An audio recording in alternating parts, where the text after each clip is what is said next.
Managing Director of Financial Derivatives Company, Mr. Bismarck Rewane, has projected Nigeria's real GDP to expand by 4.1% in 2026, driven by recovery in key sectors of the economy. But he warned of downside risk, including oil price volatility, production shortfalls, security challenges, and reform fatigue. Now, he made the projections in Lagos at the Nigerian British Chamber of Commerce's January 2026 Economic Outlook, where he outlined expectations of moderate global growth, easing inflation, and a gradual loosening of monetary policy by central banks. Despite these challenges, Mr. Rewane identified investment opportunities in financial technology, power, renewable energy, oil and gas, manufacturing, and artificial intelligence.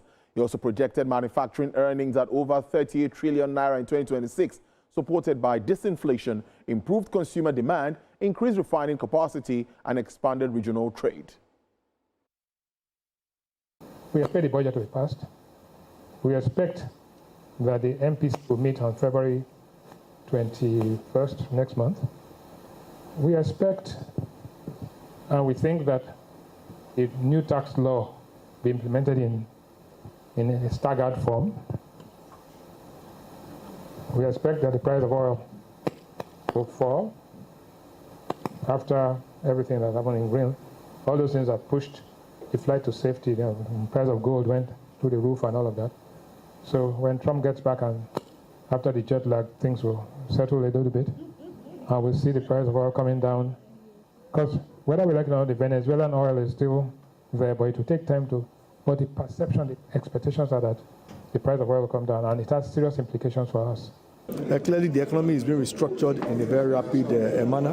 We have the new tax law that has kicked into place. Even though I do believe that there should be much more on education, there are a lot of misconception. People are even misinterpreting the tax law. And if you don't get popular buying into taxation, it's always this one. So that's some of the core areas we have to worry about. So for me, for 2026, let's sustain the good news. Let's ensure that we keep on promoting Nigeria. It's also very important. One thing that we've seen is that Nigerians themselves are very apprehensive, are very skeptical about the growth. But now that we have seen, I think in the last quarter, about over 4% GDP growth, we're already projecting about 4% for this year. I think we have the basis for all of us to be optimistic, and we have the basis for Nigerian economy itself to grow.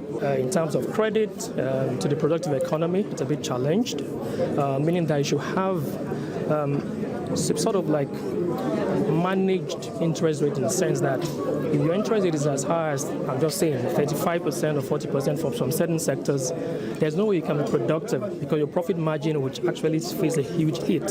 So for me, that's a critical one. Interestingly, the MCP should be meeting next month in February. We're expectant, but again, the other factor that might influence their decision is the fact that we're in the penultimate year to an election. And by history and by experience, during the penultimate year to a general election, spending is heightened, interest rates might be challenged because naturally you want people that partake in that part of the economy to do their thing.